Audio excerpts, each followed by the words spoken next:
ಹೌದು, ಜಗತ್ತಿನ ಅತಿ ದೊಡ್ಡ ರಾಜಕೀಯ ಪಕ್ಷವಾಗಿ ಬಿಜೆಪಿ ಬೆಳೆದು ನಿಂತಿದೆ.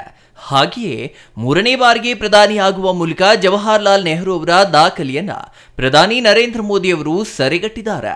ಇಂತಹ ಮಹಾನ್ ನಾಯಕರ ಹುಟ್ಟುಹಬ್ಬ ಇಂದು. ಹಾಗಾಗಿ ಚಿಕ್ಕಬಳ್ಳಾಪುರದಲ್ಲಿ ಸಂಸದ ಡಾಕ್ಟರ್ ಕೆ ಸುಧಾಕರ್ ಸೇರಿದಂತೆ ಬಿಜೆಪಿ ಮುಖಂಡರು, ಕಾರ್ಯಕರ್ತರು ಇಂದು ಪ್ರಧಾನಿ ನರೇಂದ್ರ ಮೋದಿ ಅವರ ಹುಟ್ಟುಹಬ್ಬವನ್ನ ಸಂಭ್ರಮದೊಂದಿಗೆ ಆಚರಣೆ ಮಾಡಿದ್ದಾರೆ. ಚಿಕ್ಕಬಳ್ಳಾಪುರದಲ್ಲಿ ಇಂದು ಬಿಜೆಪಿ ಸದಸ್ಯತ್ವ ಅಭಿಯಾನದ ಸಭೆಯನ್ನ ಬಿಬಿ ರಸ್ತೆಯಲ್ಲಿರುವ ಒಕ್ಕಲಿಗರ ಕಲ್ಯಾಣ ಮಂಟಪದಲ್ಲಿ ಆಯೋಜಿಸಲಾಗಿತ್ತು.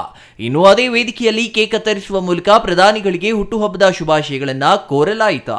ಅಲ್ಲದೆ ಜಗ ಮೆಚ್ಚಿದ ನಾಯಕ ಪ್ರಧಾನಿ ನರೇಂದ್ರ ಮೋದಿ ಅವರಿಗೆ ಆಯುಷ್ಯ ಮತ್ತು ಆರೋಗ್ಯವನ್ನ ದೇವರು ದಯಪಾಲಿಸಲಿ ಎಂದು ಸಂಸದ ಡಾಕ್ಟರ್ ಕೆ ಸುಧಾಕರ್ ಪ್ರಾರ್ಥನೆ ಮಾಡಿದ್ರ. ಇವತ್ತು ವಿಶ್ವಕರ್ಮ ಜಯಂತಿಯ ದಿನ, ಅತ್ಯಂತ ಪುಣ್ಯದ ದಿನ. ಇವತ್ತೇನೆ ಮಾನ್ಯ ನರೇಂದ್ರ ಮೋದಿ ಅವರ 74ನೇ ವರ್ಷದ ಹುಟ್ಟುಹಬ್ಬ ಕೂಡ ನಾವಿವತ್ತು ಆಚರಣೆ ಮಾಡ್ತೀವಿ. ಇವತ್ತು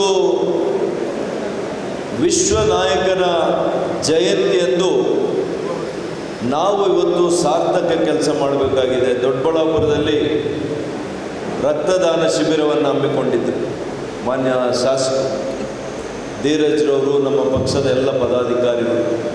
ನಾನು ಅಲ್ಲಿಂದ ನೇರವಾಗಿ ಇಲ್ಲಿ ಬಂದಿದ್ದೆ. ಇನ್ನು ಸದಸ್ಯತ್ವ ಅಭಿಯಾನದಲ್ಲಿ ಕೇಕ್ ಕತ್ತರಿಸುವ ವೇಳೆ ಬಿಜೆಪಿ ವಿವಿಧ ಮೋರ್ಚಾಗಳ ಅಧ್ಯಕ್ಷರು ಸೇರಿದಂತೆ ಪದಾಧಿಕಾರಿಗಳು, ಬಿಜೆಪಿ ರಾಷ್ಟ್ರೀಯ ಕಾರ್ಯದರ್ಶಿ ವಿಜಯ ರಾಹಟ್ಕರ್, ರಾಜ್ಯ ಪ್ರಧಾನ ಕಾರ್ಯದರ್ಶಿ ನಂದೀಶ್ ರೆಡ್ಡಿ, ರಾಜ್ಯ ಸದಸ್ಯತ್ವ ಅಭಿಯಾನದ ಸಂಚಾಲಕ ಪಿಸಿ ಮೋಹನ್ ಸೇರಿದಂತೆ ಜಿಲ್ಲೆಯ ವಿವಿಧ ಮೋರ್ಚಾಗಳ ಪದಾಧಿಕಾರಿಗಳು, ಕಾರ್ಯಕರ್ತರು ಇನ್ನೂ ಹಲವರು ಭಾಗವಹಿಸಿದ್ರ. Nandakumar, CTV news, Chikkaballapur.